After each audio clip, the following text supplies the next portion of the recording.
Merci beaucoup, Votre Excellence, pour votre analyse. Je me permettais pour vous poser la question, pour compléter votre analyse, je souhaiterais poser la question de quelles sont les relations, pour compléter votre analyse, quelles sont les relations actuelles de la Turquie avec ses voisins comme des puissances régionales, comme l'Arabie Saoudite, le Qatar, la République islamique d'Iran et Israël. Alors, vaste sujet, donc je vais faire la transition parce que je viens de dire. Donc l'objectif est d'avoir les meilleures relations possibles avec tous les voisins. Et ensuite, avec certains de ces pays, nous avons eu des difficultés dans nos relations bilatérales. Et vous me direz peut-être que je fais un lien avec tous les sujets et le printemps arabe. Mais c'est justement après le printemps arabe que certains pays du Golfe ont mal perçu le rôle que jouait la Turquie, ou le rôle attribué à la Turquie par des gouvernements de ces pays où donc les mouvements démocratiques après le printemps arabe avaient permis une première transition. Et s'il faut citer un exemple, on peut parler des Émirats arabes unis, de l'Arabie saoudite, deux grands pays avec lesquels nous avions les meilleures relations avant 2011, mais avec lesquels les relations se sont tendues à cause de leur perception d'un rôle que la Turquie pourrait jouer dans toute cette évolution post-printemps arabe.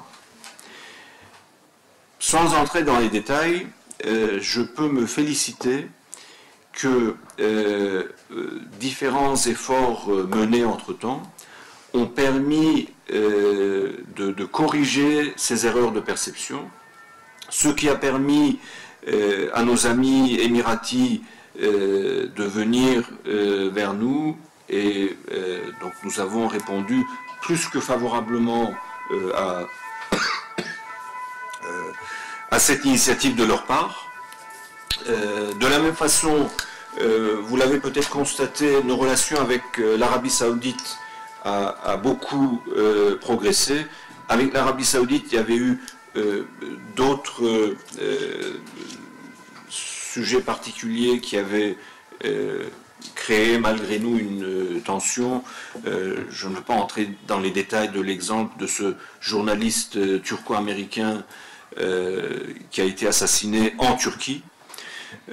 Donc tout au long de cette question sensible, la Turquie n'a eu aucune action contre l'Arabie saoudite, mais la Turquie ne s'est pas opposée non plus à la recherche de la vérité et à l'action, si possible, de la justice. Mais voilà, l'essentiel est que les tensions liées à cette perception que j'estime erronée de la Turquie dans la période post-printemps arabe ont été dépassées. On peut aussi, vous ne l'avez pas cité, mais parler de l'Égypte, avec lesquels nous avons nous aussi tardé à renouer nos relations, mais la volonté de reconstruire nos relations avec ce grand pays ami qu'est l'Égypte est réelle et mutuelle, et vous le verrez de plus en plus dans la période à venir.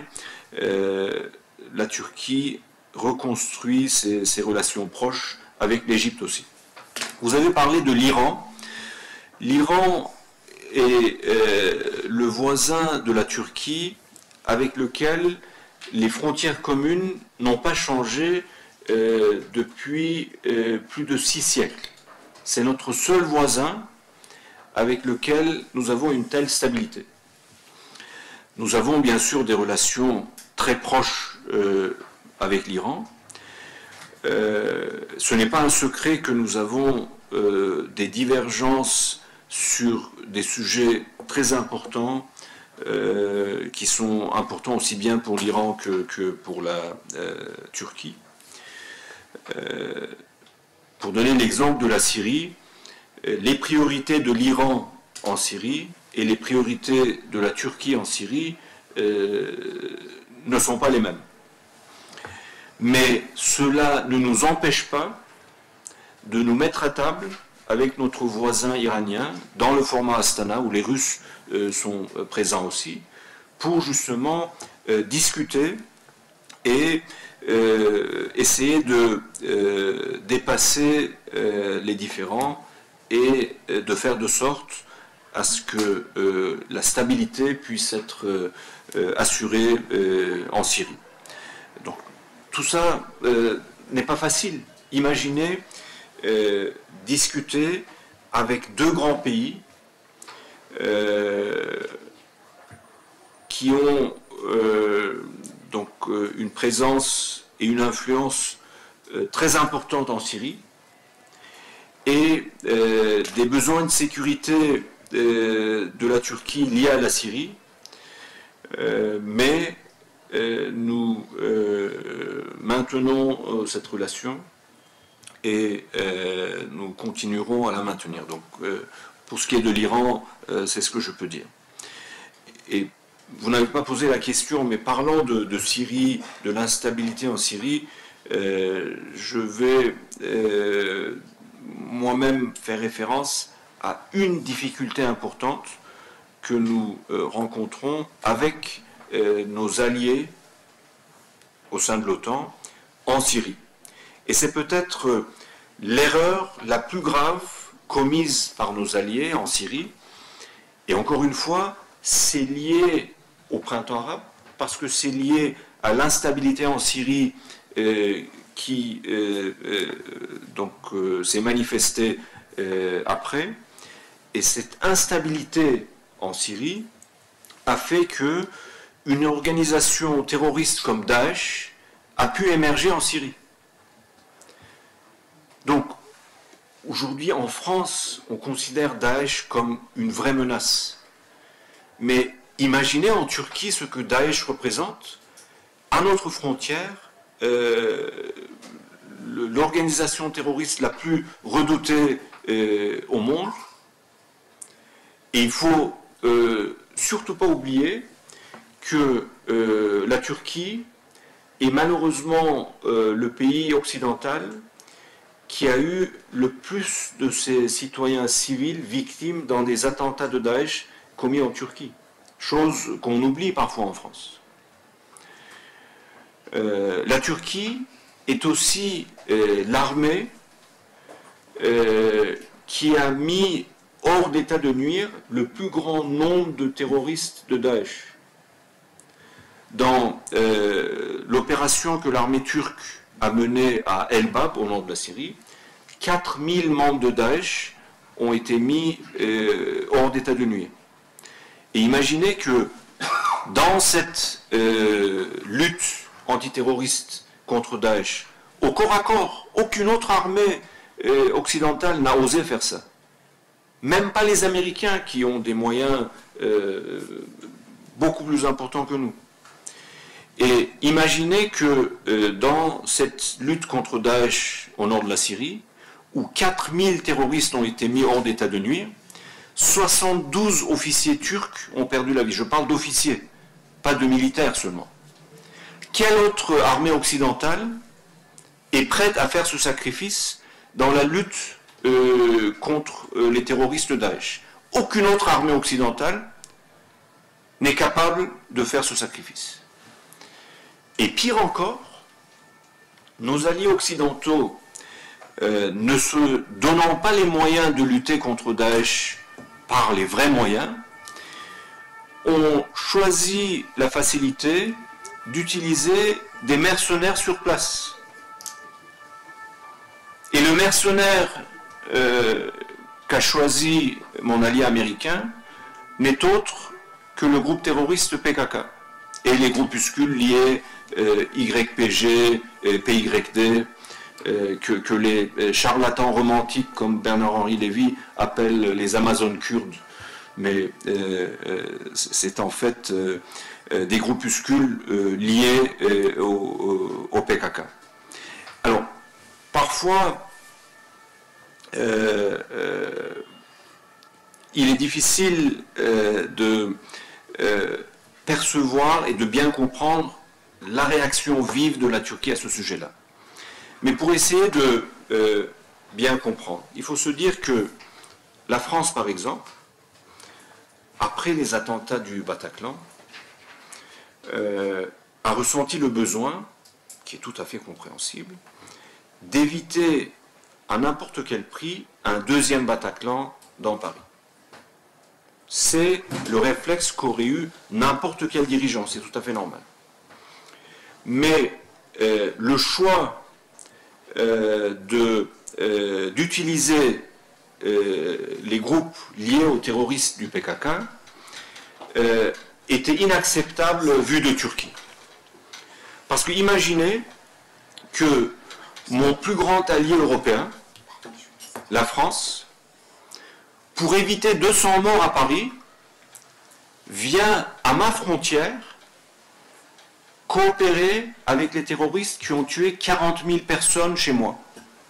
Donc pour éviter 200 morts à Paris, mon plus grand allié vient à ma frontière coopérer avec les terroristes qui ont tué 40 000 personnes en Turquie, je répète. Donc ça c'est l'énormité de l'égoïsme qu'on perçoit en Turquie. Et notre erreur peut-être a été de ne pas suffisamment bien expliquer la vive réaction que cela suscitait en Turquie. Et là, l'erreur principale revient à notre allié américain. Aujourd'hui, les États-Unis réalisent, comprennent que leur coopération avec les terroristes du PKK au nord de la Syrie ne peut pas continuer. Que ça n'est pas sustainable, comme ils disent. C'est déjà une bonne chose qu'ils aient compris qu'ils ne peuvent pas continuer à coopérer avec les terroristes du PKK. Mais encore faut-il qu'ils cessent cette coopération, qu'ils trouvent les moyens de mener leur action au nord de la Syrie sans devoir armer et payer les terroristes du PKK. Donc à ce stade, nous nous estimons heureux que notre allié américain ait réalisé que c'était une erreur et que ça ne peut pas continuer. Mais nous attendons qu'il cesse cette coopération parce que cette relation de nos alliés avec les terroristes du PKK à notre frontière est le plus grave problème dans nos relations bilatérales avec ces pays. Pour revenir à la normalisation de nos relations, on a cité quelques pays. Vous avez, je crois, cité Israël aussi. La Turquie a eu des relations avec Israël depuis très longtemps. Ces relations ont été tendues après plusieurs épisodes difficiles. Mais ce dont je me félicite, c'est que avec la volonté du président israélien, avec la volonté du président Erdogan, il y a eu ce contact, cet effort au plus haut niveau pour que les relations puissent être reconstruites. Et d'ailleurs, je me félicite qu'il y a 2 jours, Israël a annoncé la prise de fonction de leur ambassadeur à Ankara et dans quelques jours, nous pourrons annoncer la nomination de notre ambassadeur à Tel Aviv. Et tout cela complète les efforts de la Turquie d'avoir les meilleures relations avec ses voisins, avec les grands pays de la région et avec ses grands partenaires du monde. Merci beaucoup. Merci bien, Votre Excellence, pour les analyses que vous aviez expliquées concernant les relations internationales de la Turquie. Si vous avez des questions, là, ça, je vous en prie. Monsieur Millard, le micro. Et Monsieur l'ambassadeur, je voudrais vous féliciter pour vos analyses subtiles. Et j'ai quelques questions à vous poser, sans rentrer trop dans le détail, parce que ce sont des relations que j'ai suivies lorsque j'étais député à la Commission des Affaires étrangères. Je vais poser une première question qui concerne ce qui s'est passé à Istanbul il y a 3 mois, où effectivement il y a eu des relations entre la Russie et l'Ukraine, où ils étaient arrivés pratiquement à un accord. Il m'est revenu, mon petit doigt m'a dit, que l'accord était pratiquement acté, mais que de retour à Kiev, certaines puissances se sont opposées à cet accord. Je voudrais avoir votre avis, je ne rentre pas trop dans le détail, parce que c'est vrai qu'ils avaient trouvé une solution, y compris pour la Crimée, y compris pour le Donbass, et puis ça ne s'est pas fait. Ça, c'est la première question. Je voudrais être un peu plus précis quand même. Dans les relations avec la Syrie, est-ce que, de votre point de vue, je dirais l'engagement idéologique du président Erdogan sur le plan religieux n'a pas eu quelques conséquences? Je n'en dirai pas davantage, parce que c'est vrai que les relations étaient très bonnes avant les événements. Le gouverneur, notamment du nord de la Syrie, m'avait dit que c'était véritablement un voyage de noces, mais qu'il y a eu divorce. Je vous laisse juste. On vous prête également, par certains côtés, peut-être des mauvaises langues, une certaine volonté, peut-être de reprendre une partie de la Syrie du Nord, et notamment Idlib. Est-ce que ça, c'est sérieux ou pas? Bon.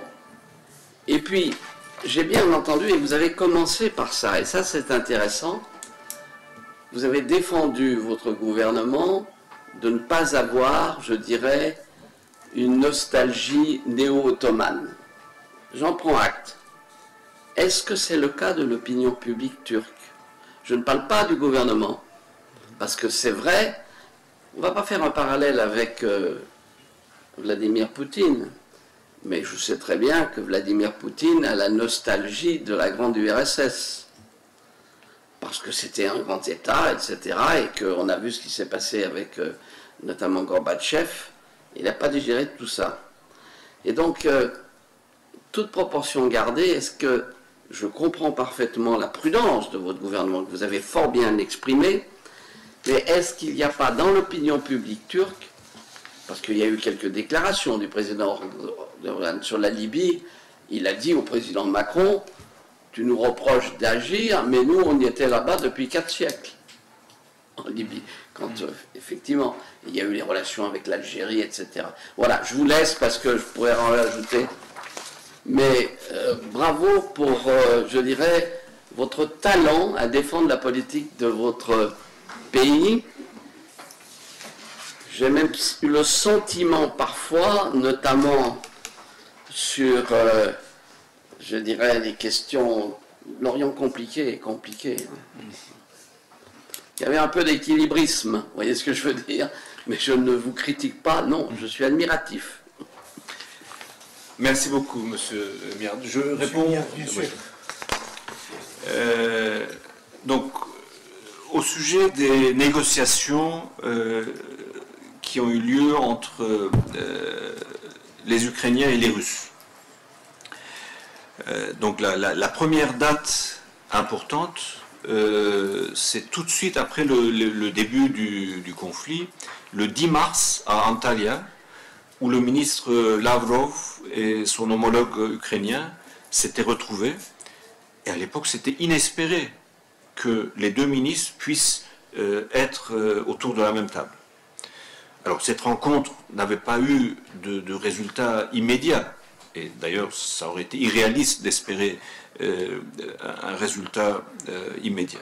Ensuite, comme vous l'avez très bien dit, donc après cette première rencontre entre les ministres à Antalya, il y a eu des délégations des deux pays qui ont entamé une négociation à Istanbul. Et là, j'ouvre une parenthèse pour dire que le message que la Turquie donne à son interlocuteur ukrainien, son interlocuteur russe, c'est qu'elle est prête à tout moment à contribuer dans la forme qu'il souhaiterait à un contact. Et on ajoute, mon ministre l'a ajouté, et je trouve que c'est très serein et modeste. Donc la Turquie est prête à faire tout ce qui est possible, mais si un autre pays, la France ou n'importe quel autre pays, permet aux Ukrainiens, aux Russes de se retrouver, de parler, la Turquie ne fera que applaudir et, si souhaiter, y contribuer. Donc, nous sommes très modestes et réalistes, et surtout, donc, la clé dans le réalisme, c'est que ce n'est absolument pas à nous de dire aux Russes ou aux Ukrainiens que c'est le moment de faire une concession, qu'il faut... Donc, ce n'est pas notre rôle, nous n'avons pas cette force. Notre principale force et qualité, c'est d'avoir la confiance des deux parties, confiance que j'estime méritée d'ailleurs. Mais ensuite, ce n'est absolument pas notre rôle de leur dire c'est maintenant le moment de faire des concessions. Et partant de là, une négociation entre deux belligérants ne peut aboutir qu'à un moment où les deux parties ont le même niveau de motivation pour s'entendre. Et on peut, sans entrer dans le détail forcément sensible des négociations, on peut estimer que les Ukrainiens, au moment où la dernière négociation à Istanbul a eu lieu, avaient peut-être moins de motivation arrivé à un certain point, mais ce n'est encore qu'une hypothèse. J'ai donc la facilité de ne pas avoir été présent au moment des négociations, donc je peux me permettre de faire informellement une hypothèse et émettre donc cette hypothèse. Ensuite, essayer d'imaginer pourquoi une des parties serait moins motivée, on peut tout émettre comme hypothèse. Et par définition, je ne pense pas qu'un quelconque acteur occidental soit allé dire aux Ukrainiens « Non, non, c'est pas maintenant qu'il faut s'entendre, il faut continuer ». Je suis personnellement convaincu que ça n'a pas été le cas. Mais je ne peux pas savoir. Ça peut se passer sans que la Turquie soit informée. Mais si me demandait... Ça ne s'est pas passé à Istanbul. Ah non. Mais je ne pense même pas que ça se soit passé ailleurs. Mais la difficulté dans cette évolution, c'est que chaque étape franchie sur le terrain peut soit laisser espérer un côté qu'il peut obtenir plus en combattant, soit lui laisser penser que il n'a pas obtenu assez Donc il doit continuer à combattre sur le terrain pour se mettre à table une fois qu'il a obtenu plus sur le terrain. Donc, et j'insiste sur le fait que ce n'est pas à la Turquie de dire c'est le moment de faire des concessions. Les deux parties verront à quel moment ils estiment que c'est dans leur intérêt de négocier. Je constate malheureusement que les deux parties aujourd'hui, pour différentes raisons, estiment qu'il est encore temps de combattre sur le terrain. J'en suis désolé, mais ce n'est pas à moi de leur dire maintenant il faut arrêter de combattre. Et ce que nous devons espérer obtenir, c'est une fenêtre d'opportunité où les deux parties seraient arrivées à un niveau égal de motivation et pas une partie plus motivée que d'autres, parce que ça ne marchera pas. Donc ça, c'était pour la première question.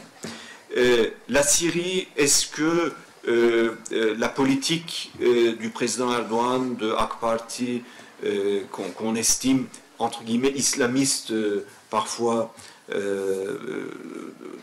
donc quand on fait des commentaires peu éclairés sur la politique du parti au pouvoir.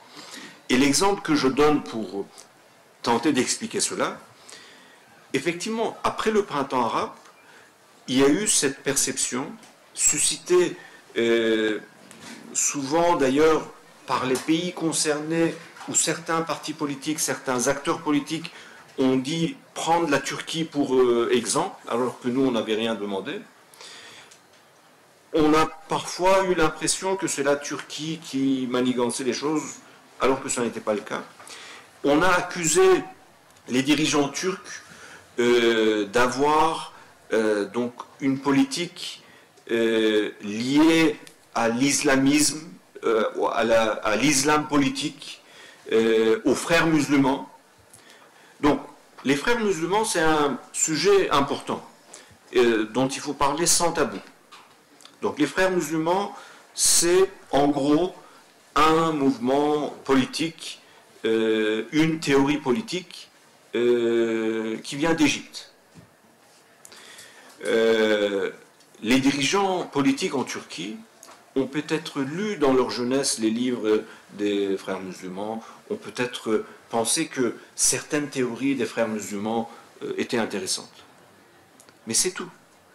Donc, ce n'est pas parce que les socialistes français ont lu le livre de Marx qu'ils sont tous des marxistes.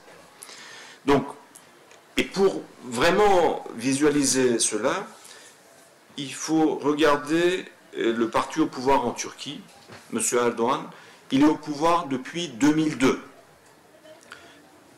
De 2002 jusqu'à 2011, est-ce que vous l'avez vu parler une seule fois de frères musulmans et de prendre position dans quoi que ce soit qui serait pro-frères musulmans? On avait les meilleures relations avec M. Moubarak en Égypte, qui par définition n'est pas pro-frères musulmans. On avait les meilleures relations avec M. Ben Ali en Tunisie, qui n'est pas pro-frères musulmans. Donc, notre approche, c'est de respecter les dirigeants de ces pays, élus par leur population, ou même si c'est une autre forme de régime, en tout cas ayant le soutien de leur population, c'est tout. Moi, j'ai été en poste comme jeune diplomate à Tunis, à l'époque de M. Ben Ali. Aucun dirigeant turc qui faisait une visite en Tunisie ne demandait une quelconque faveur à M. Ben Ali au sujet de M. Ghanouchi. Ce n'était pas notre affaire. Et ensuite, 20 ans après, j'ai été ambassadeur de Turquie à Tunis, avant de venir à Paris. Et une fois, alors invité à la plus grande radio tunisienne en direct, ils m'ont dit, alors, monsieur l'ambassadeur, vos relations avec Ennahda, les frères musulmans, monsieur Ghanouchi. Je dis, oui, bien sûr. Nous avons des relations proches avec Ennahda, avec monsieur Ghanouchi. Mais il y a une seule raison pour laquelle nous avons ces relations proches. C'est que les Tunisiens ont voté pour eux. Les Tunisiens, demain, ils votent pour quelqu'un d'autre.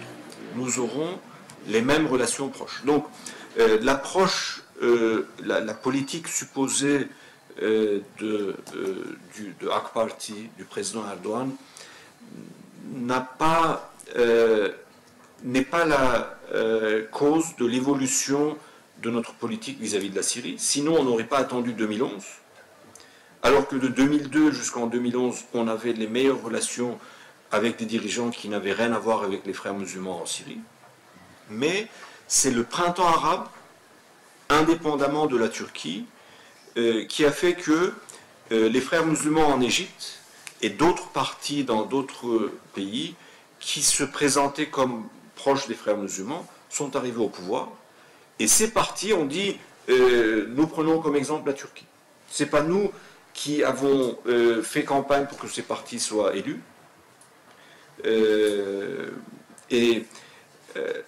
Là, le changement de position de la Turquie vis-à-vis de la Syrie n'est pas lié à une tentative de privilégier un certain groupe plutôt qu'un autre. Au contraire, nous avons été le dernier pays occidental à négocier avec Assad pendant des heures, après les premiers mouvements liés au printemps arabe, où on lui conseillait de prendre certaines mesures qui feraient qu'il pourrait contenir de manière respectable ces mouvements. Après des heures et des heures de négociations, il s'est engagé vis-à-vis de notre chef de délégation malheureusement, alors on ne sait pas, peut-être que lui aussi a eu des conseils d'autres pays, comme vous l'imaginez pour l'Ukraine, il a totalement violé l'engagement qu'il avait pris, et c'est la base du changement de position de la Turquie. Et ça n'a rien à voir avec une politique turque privilégiant la religion ou des relations supposées de la Turquie plus proches des frères musulmans.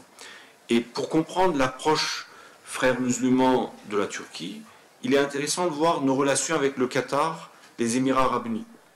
J'ai parlé de la réaction des Émirats arabes unis qui s'étaient vivement opposés à la Turquie pendant un moment, prenant position contre le Qatar. Alors, ça serait trop long aujourd'hui d'en parler, mais c'est aussi très intéressant de voir pourquoi les frères musulmans sont présents au Qatar et quel est ce lien du Qatar avec les frères musulmans. En fait, c'est un lien tout à fait pratique, ce n'est pas un lien politique. Mais la Turquie, jusqu'à 2011, avait les meilleures relations au même niveau avec le Qatar et les Émirats.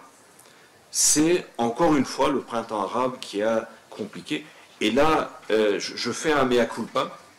Nous avons sûrement nous-mêmes fait des erreurs entre 2011 et 2021-22 pour expliquer à nos partenaires, aux acteurs internationaux, que justement nous n'étions pas ce qu'ils percevaient.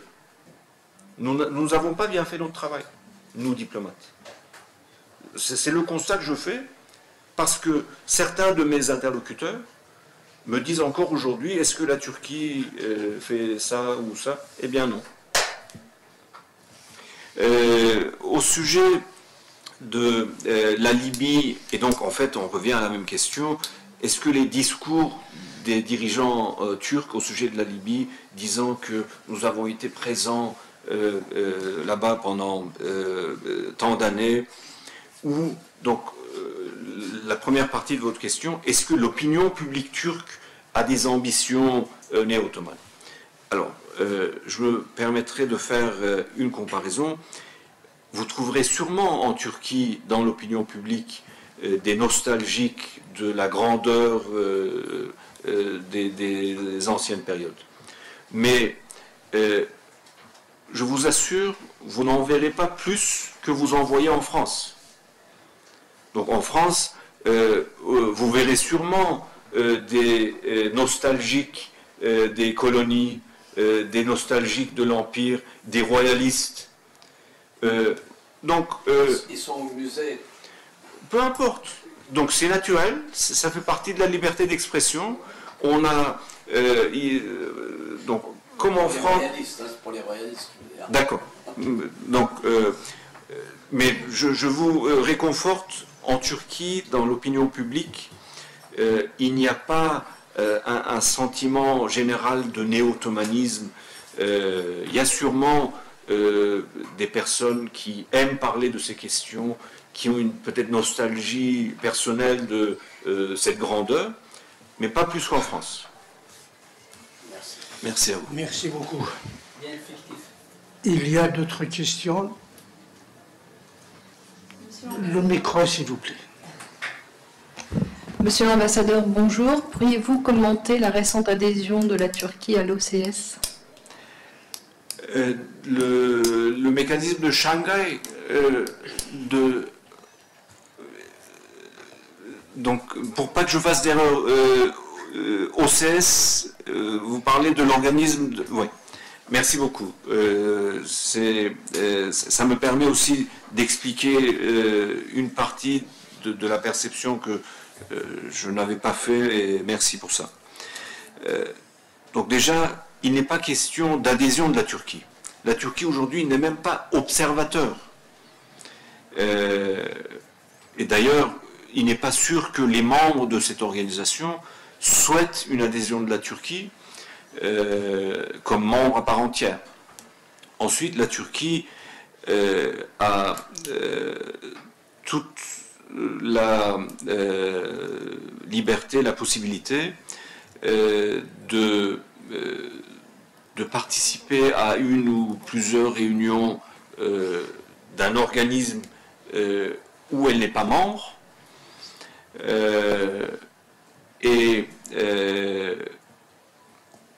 Donc je répète, la Turquie n'a pas vocation à devenir membre, n'a pas l'ambition de devenir membre. Mais un quelconque groupe de pays asiatiques pourrait tout à fait normalement penser aussi à la Turquie, à inviter la Turquie, parce que comme je l'ai dit, géographiquement, notre pays se trouve aussi bien sur le continent européen que sur le continent asiatique. Donc, il n'y a pas d'incohérence géographique. Aujourd'hui, parce que certains grands pays se sont retrouvés dans des positions totalement opposées de nos alliés et de la Turquie aussi, comme je l'ai dit tout à l'heure,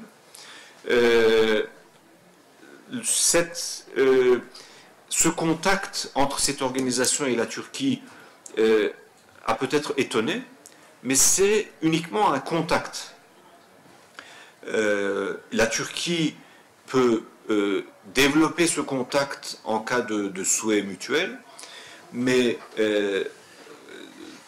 tout contact que la Turquie aurait avec les mécanismes dans le continent asiatique ne sont en aucun cas une alternative à son engagement européen, au fait qu'elle soit membre fondateur du Conseil de l'Europe, et je l'ai dit au début, j'insiste là-dessus. La Turquie est membre fondateur du Conseil de l'Europe. Et avec, si la perte d'attractivité de l'Union européenne continue, avec le même, en suivant la même ligne que ces dernières années, on peut se retrouver dans quelques ans à considérer que le Conseil de l'Europe est un mécanisme européen qui a beaucoup plus d'importance que l'Union européenne, et c'est déjà aujourd'hui le cas pour ce qui est de l'état de droit, pour ce qui est des droits de l'homme, et la Turquie est membre fondateur de ce mécanisme. La Turquie est partie à la Convention européenne des droits de l'homme. La Turquie applique les décisions de la Cour européenne des droits de l'homme. Donc, tout ça pour dire que les contacts que la Turquie aura, parce qu'elle a intérêt à avoir ces contacts, avec les différents mécanismes du continent asiatique, ne sont pas une alternative et ne sont pas incompatibles avec le rôle qu'elle a vocation à jouer au sein de l'OTAN, au sein d'autres mécanismes européens. Merci beaucoup. Professeur Otmani. Oui, bonjour. Alors j'ai une petite question concernant donc, les relations avec la Syrie. Je voulais savoir, est-ce que dernièrement il y a eu quand même réellement, donc, on n'en a pas entendu parler, donc, mais je voulais savoir si vous pouvez nous confirmer cela, qu'il y a une démarche quand même de la part de la Turquie, en tout cas, et également de régime al-Assad, pour un certain rapprochement. Donc quelles sont les conditions de ce cas-là et comment voyez-vous l'évolution de ces relations? Ça, c'est la première question. La deuxième question, c'est concernant donc l'adhésion à l'Europe. Vous avez parlé de, on va dire, vous avez parlé de la maturité, en tout cas, bien manque de maturité, donc de la part de certains dirigeants européens, ou peut-être vous voulez dire courage, peut-être aussi, d'avancer les vraies raisons pour refuser en quelque sorte donc l'adhésion la Turquie à l'Union européenne. Quels seront selon vous, si vous pouvez être vraiment un peu plus précis, pour qu'on puisse comprendre vraiment quelles sont les vraies raisons pour penser voilà, que cela malheureusement ne favorise pas l'adhésion de la Turquie à l'Union européenne. Merci beaucoup. Donc pour la Syrie, pas de contact au niveau politique. Ça a commencé de manière non publique, mais récemment, cette information a été partagée, donc il n'y a pas de mal à le répéter. Les services de renseignement turcs sont en contact avec les services du régime syrien. Et donc il n'y a pas de mal à ça, il n'y a pas de mal à le confirmer ici. C'est utile notamment quand d'autres pays qui instrumentalisent le groupe terroriste PKK veulent aussi obtenir la complicité du régime syrien pour donc assurer la présence des terroristes du PKK en Syrie. Il est tout à fait normal que nous prenions les mesures nécessaires pour expliquer au régime syrien, avec lequel nous avons d'énormes différences et différends, mais c'est dans notre intérêt de leur expliquer que malgré nos deux accords, ils ne devraient pas faire l'erreur de devenir eux aussi complices des terroristes du PKK. Donc il y a ce contact. Mais à ce stade, je ne vois aucune possibilité pour que le niveau de ce contact évolue, progresse. Et je n'en vois pas le besoin non plus. Donc nos liens avec le régime syrien, avec M. Assad, étaient bien connus avant 2011. Les raisons pour lesquelles elles se sont gravement dégradées, j'ai essayé de les résumer. Et ensuite, pour que la Turquie puisse vraiment prendre comme interlocuteur un dirigeant syrien, il faudrait que on ait un jour, j'espère le plus tôt possible, un dirigeant syrien, quel qu'il soit, mais un dirigeant syrien qui soit légitimement choisi par tous les Syriens. Jusque-là, la Turquie ne peut pas avoir de vraies relations politiques avec le régime syrien, mais cela ne nous empêche pas d'avoir le contact nécessaire, utile, à travers les services de renseignement. Pour ce qui est de l'Union européenne, donc je pourrais choisir l'option de facilité et vous dire demandez aux Européens, mais j'essaye de me mettre à leur place. Alors, l'option la plus facile, c'est de dire oui, c'est un réflexe anti-musulman et que la majorité des opinions publiques européennes seraient contre la Turquie parce que la Turquie est musulmane.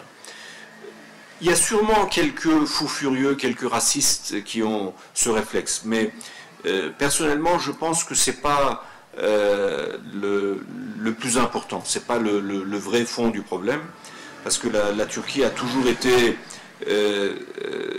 musulmane, même à l'époque où tous les membres, à l'époque ils étaient 12, à l'époque où les 12 membres de l'Union européenne souhaitaient sincèrement que la Turquie devienne membre.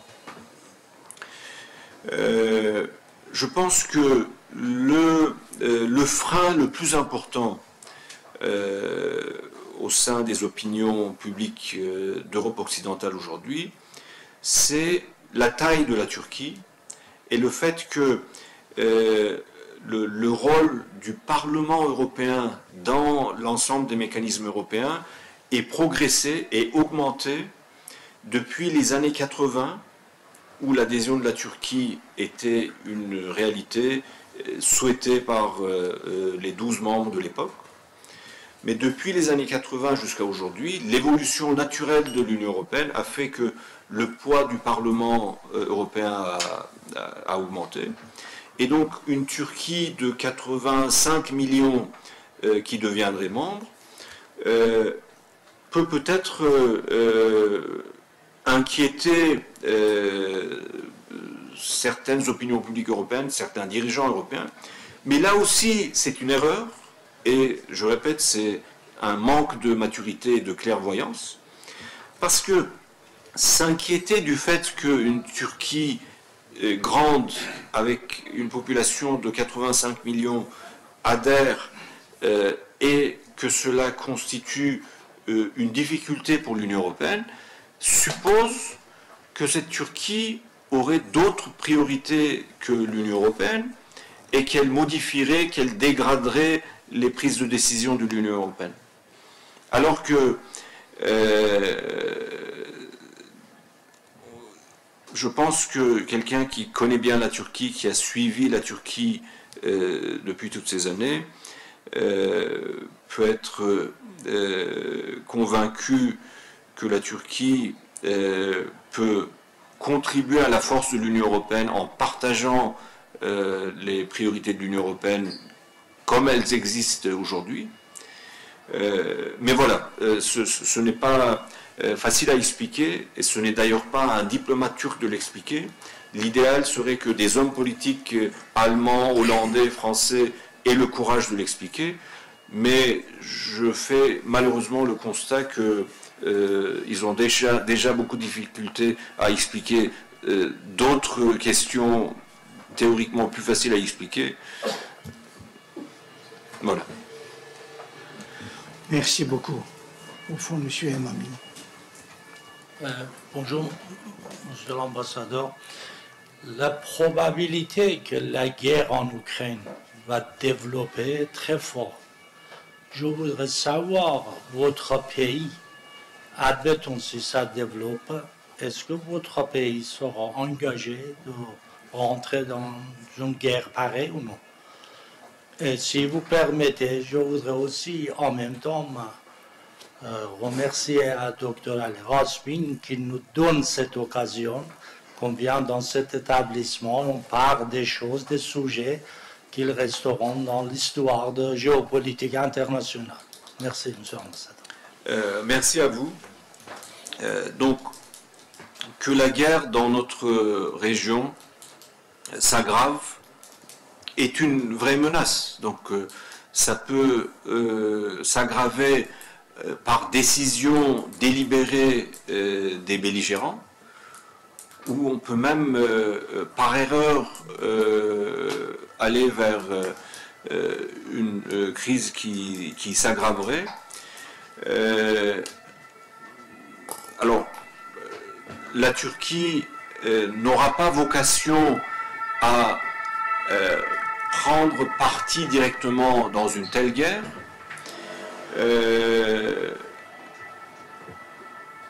Et par définition, elle fera tout son possible pour éviter d'être embarquée dans une telle catastrophe.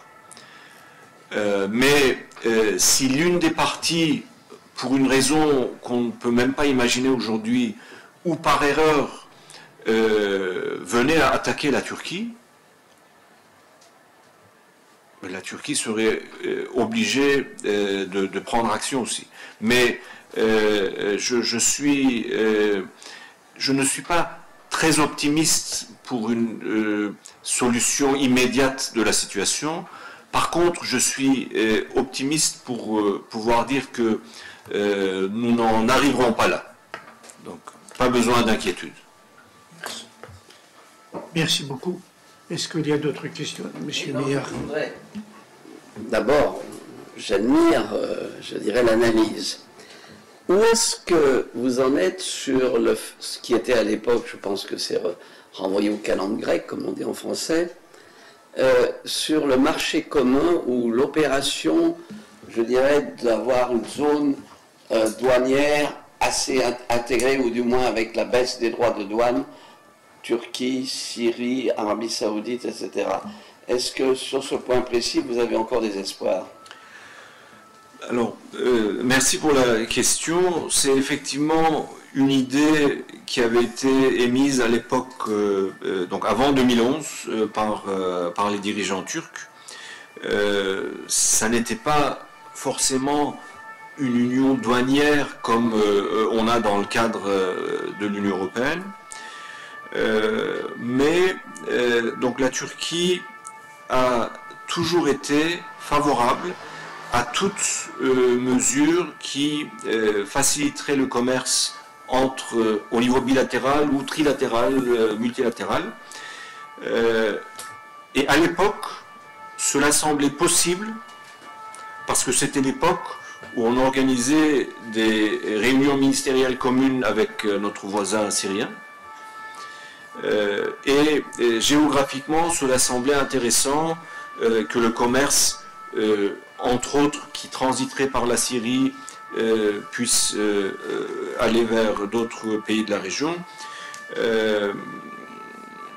Donc, dans un futur lointain, bien sûr, pourquoi pas. Et ça n'a pas besoin d'être une forme d'alliance entre ces pays. Mais certains pays de la région peuvent prendre la décision de faciliter le commerce bilatéral, trilatéral, multilatéral entre elles. Mais pour cela, il faudrait une solution totale de la crise syrienne. Et vous imaginerez que la Turquie est le premier pays à souhaiter ça, parce que la Turquie est de loin le premier pays qui souffre de l'instabilité en Syrie depuis plus de 10 ans, avec près de 4 millions de Syriens qui ont trouvé refuge en Turquie, avec des difficultés que cela crée dans nos relations avec d'autres pays de la région, avec l'erreur monumentale de nos alliés qui sont venus à nos frontières se rendre collabos des terroristes du PKK. Donc, imaginez à quel point on souffre de la situation en Syrie et à quel point on souhaiterait que la Syrie se stabilise. J'espère que ça arrivera bientôt, et là, je vous promets de proposer cette pseudo-union douanière, et je vous rendrai compte si on y arrive un jour. Merci beaucoup. Professeur Réveillard. Merci beaucoup, Président. Monsieur l'ambassadeur, bonjour. Est-ce que vous pourriez nous préciser la position turque, du gouvernement turc? On se souvient de la tension en Méditerranée orientale avec la France, donc dans la question de la prospection offshore et de la délimitation des zones économiques exclusives. Merci beaucoup, monsieur l'ambassadeur. Merci beaucoup. C'est vrai que j'ai omis d'en parler, c'était un sujet important. Et d'ailleurs, donc les tensions en Méditerranée orientale étaient citées par mes interlocuteurs comme le troisième sujet de tension entre la Turquie et la France à l'époque où cette tension était vive. Donc Syrie d'abord, puis Libye, puis Méditerranée orientale. Et moi je disais que non, que la Méditerranée orientale n'est pas un sujet de tension bilatérale entre nos deux pays, entre la France et la Turquie, mais qu'elle est devenue, qu'elle a été intégrée dans cette tension parce que à l'époque la France ayant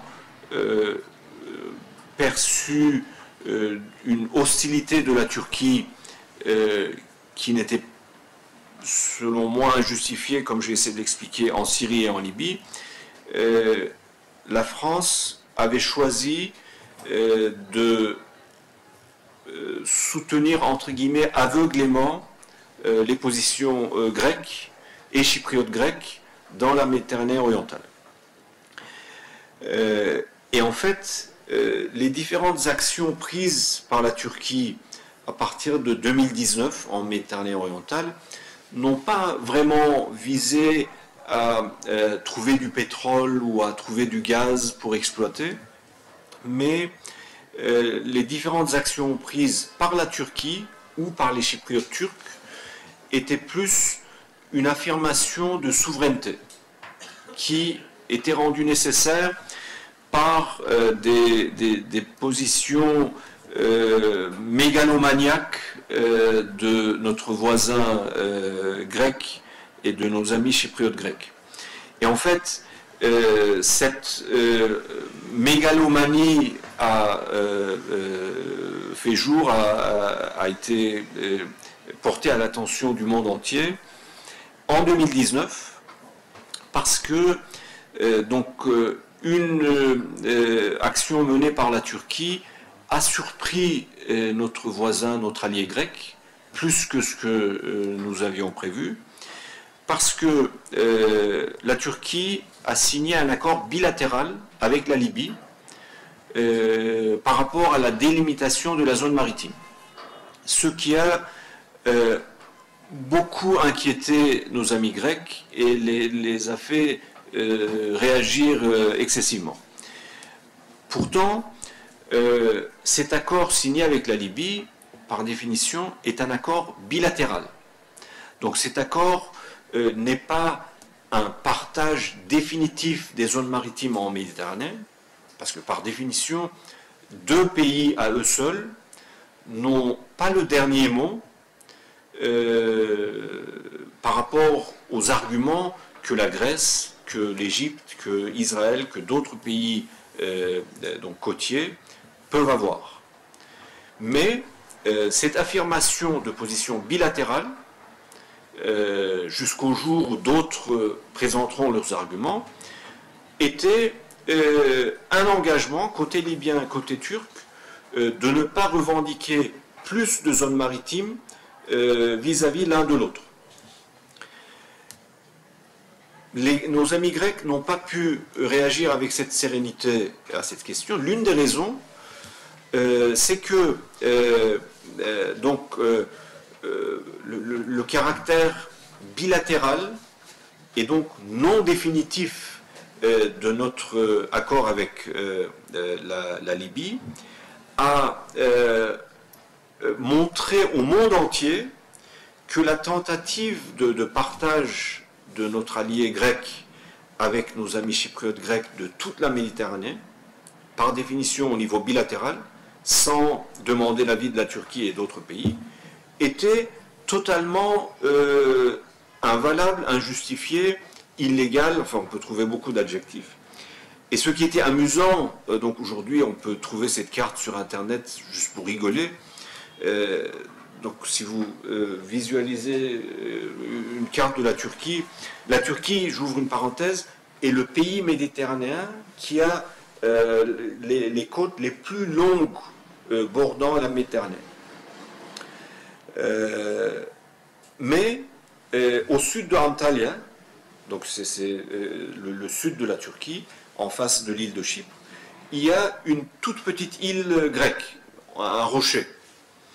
Donc nos amis grecs, dans leur théorie de partage de la Méditerranée, s'étaient dit, puisqu'on a ce petit caillou sous la Turquie, donc du coup la Turquie n'a rien, et nous on a toute la mer Méditerranée à nous, la Turquie ne peut qu'à peine pêcher devant sa plage et c'est tout, et tout le reste de la mer on partage avec les Chypriotes grecs et c'est à nous.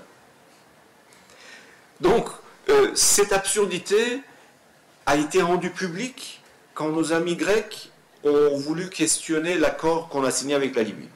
Et c'était une forme de catastrophe pour eux, parce que donc à nos yeux, leur tentative de partage, donc, ils appellent ça la carte de Séville, si vous voulez chercher sur Google et rigoler un peu. Carte de Séville. Donc, comme on n'avait même pas pris au sérieux et réagi à cette carte, ils s'étaient dit, bon, les Turcs n'ont rien dit, peut-être que ça va finir par être accepté par tout le monde. Ben, ils ont vu que ça ne marchait pas comme ça. Du coup, ils ont d'abord eu la naïveté de dire, bon, on va quand même tenter d'affirmer notre souveraineté sur toute cette zone où on prétendait avoir une souveraineté. Et là, ça a causé effectivement quelques confrontations entre bâtiments turcs et grecs. Mais donc nos amis grecs ont fini par percevoir et accepter malgré eux que cette carte de Séville où la Méditerranée leur appartiendrait totalement était une utopie et qu'on pouvait l'oublier, comment vous dites, dans les calendres grecs. Et donc ça, c'était un processus douloureux pour nos amis grecs, mais on a fait de notre mieux pour les soutenir et les accompagner dans ce processus pédagogique. Alors malheureusement, dernièrement, il y a de graves violations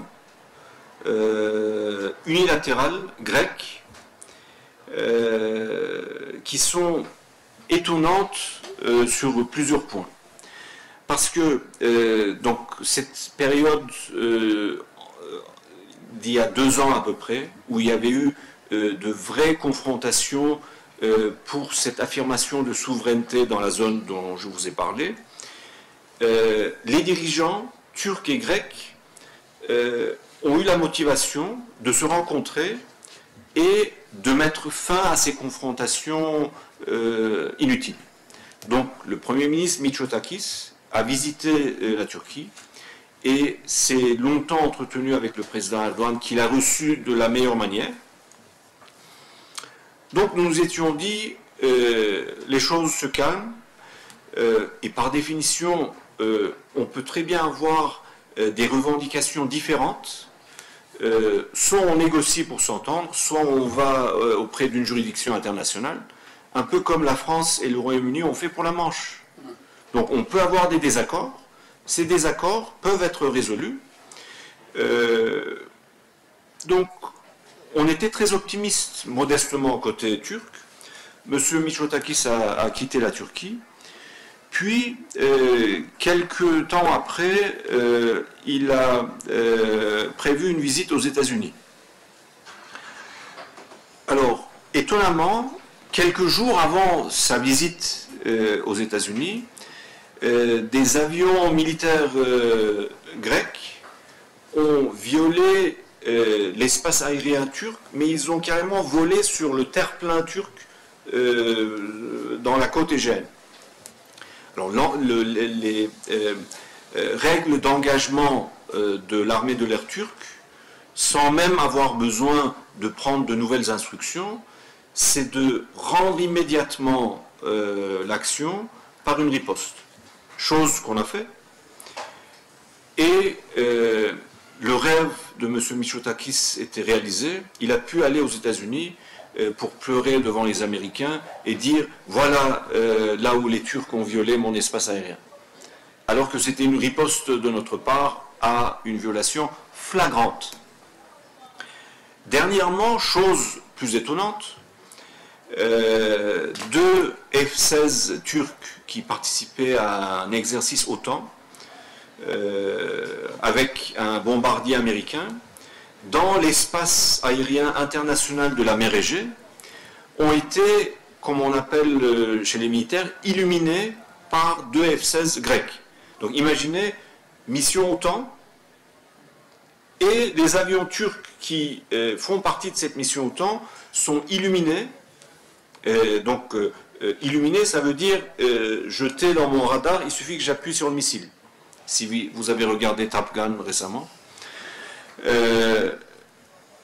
Alors ça, c'est une première étape qui nous a choqués, mais on n'a pas riposté immédiatement. Ensuite, alors autre situation rocambolesque, et là on a fourni toutes les informations nécessaires à l'OTAN. Je pense que les experts à l'OTAN vont y passer quelques semaines pour comprendre comment nos amis grecs ont fait une telle folie. Le jour d'après, je crois, encore une fois, 2 F-16 turcs survolent la mer Égée. Encore une fois, mission OTAN, si je ne me trompe pas. Et ils ont été illuminés, vous savez comment? Depuis l'île de Crète, par des missiles S-300 achetés à la Russie. Donc, notre allié grec illumine des F-16 turcs en mission OTAN avec des missiles russes.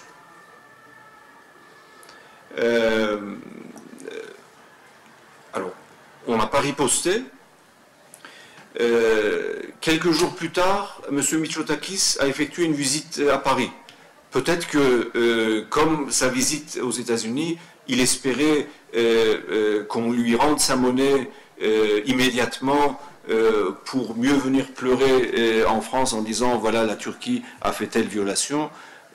On ne lui a pas donné cette occasion.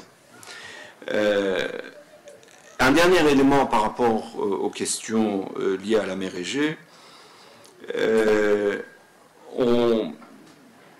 Donc ces actions extrêmement hostiles, ces harcèlements de la Grèce n'ont pas été suivis d'une réciprocité immédiate, mais bien sûr les dirigeants politiques turcs ont fait des déclarations de manière à permettre à nos amis grecs de comprendre qu'il faut mettre fin à ces agressions. Et là, je veux me référer à une déclaration particulière du président Erdogan, où ceux qui ont fait un mauvais résumé de la déclaration ont retenu que la Turquie affirmait que un beau jour, en pleine nuit, la Turquie pourrait débarquer sur une île grecque. Mais en fait, quand vous regardez cette déclaration du président Erdogan, il dit si la Grèce occupe une île dans la mer Égée. Alors, détail subtil, peut-être pas très bien connu par la grande majorité. Dans la mer Égée, il y a beaucoup d'îles, dont de nombreuses qui sont attribuées à la Grèce. Pour une importante partie de ces îles, c'est l'Italie, dans les années 40, qui a cédé ces îles à la Grèce. Certaines de ces îles grecques sont à quelques centaines de mètres de la côte turque.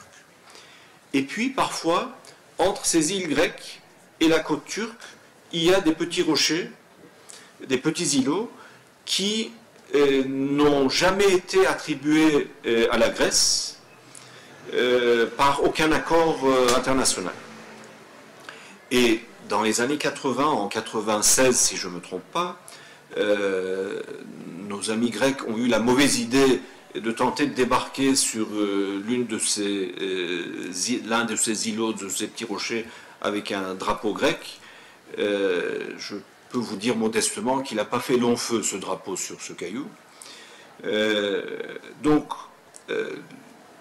Quand on lit un discours, une déclaration du président Erdogan, qui a bien sûr son body language, sa façon d'exprimer les choses de manière forte, c'est son choix politique.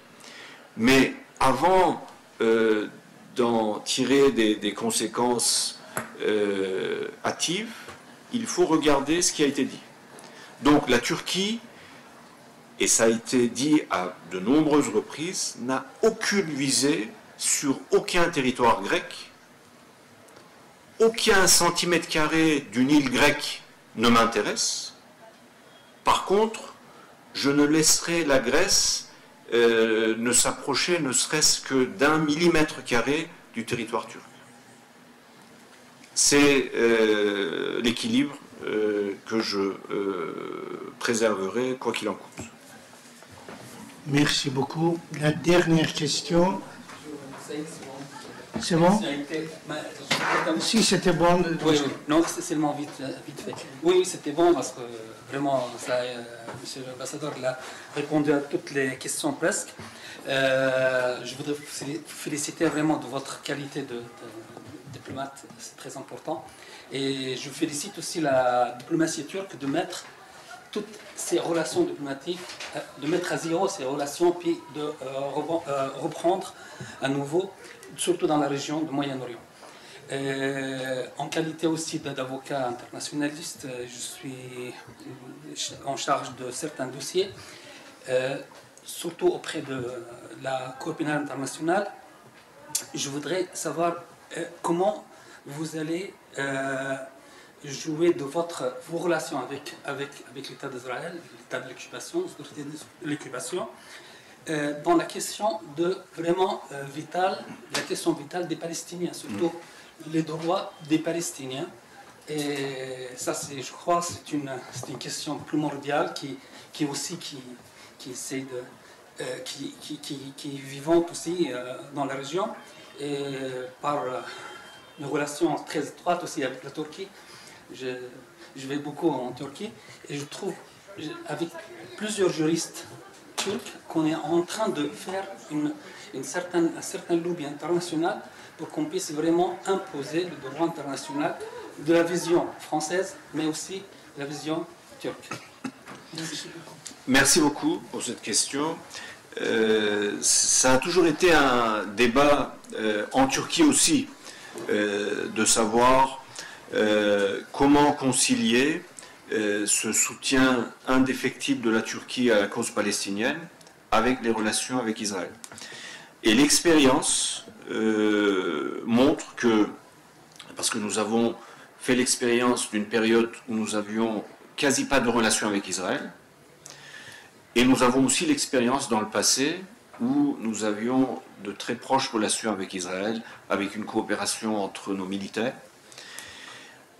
Et avec le recul, l'expérience nous montre que quand nous ne pouvons pas parler à Israël, même la réaction la plus vive qu'on exprime par déclaration de mon ministère ou par une déclaration de mon président, a moins d'effet sur Israël qu'une discussion en tête-à-tête où on peut leur dire tout ce qu'on pense de leurs erreurs, de leur action inacceptable vis-à-vis des Palestiniens.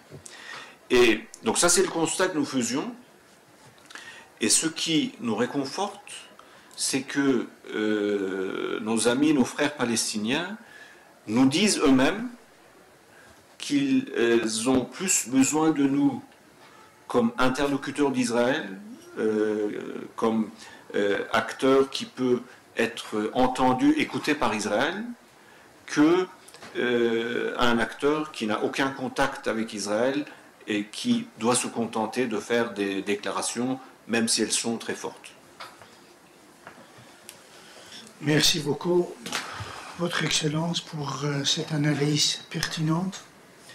Ce n'est pas en tant que diplomate, en tant qu'expert de relations internationales, vous avez évoqué dans toutes les dimensions diplomatie turque, et en ce qui concerne de relations avec l'Europe, avec la Russie, le Moyen-Orient.